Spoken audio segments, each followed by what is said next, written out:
جمیله برنامه رنگارنگ.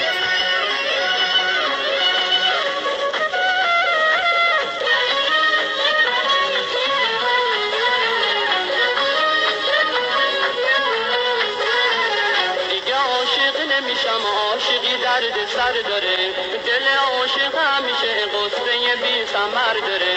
دیگه از خونه دل عشق تو بیرون میکنم، اگه برگردی پیشم ناز بلاگون میکنم.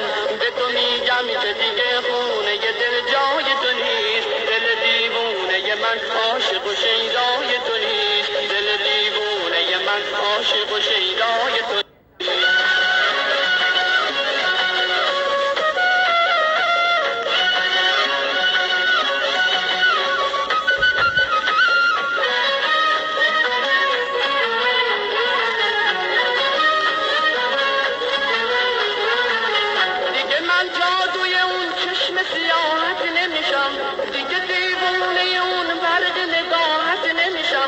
اگه دلار چی بگه حرف اونو گوش نمیدم، نمیافتم روی بادپن خاک راحت نمیشم. دیگه حرف دلمو به خدا گوش نمیدم، توی این دور زمون دیگه عاشق نمیشم، دیگه عاشق نمیشم.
وقتتون رو تو مشکلات نگذرونید و موقعیتاتون رو خراب نکنید، چون اگه امیدتون رو از دست بدید نمیتونید باور داشته باشید که خدا براتون یه کاری میتونه بکنه. اون میتونه. اگه به موقعیت و سختی ها زیاد نگاه کنید تو درد سر میافتید.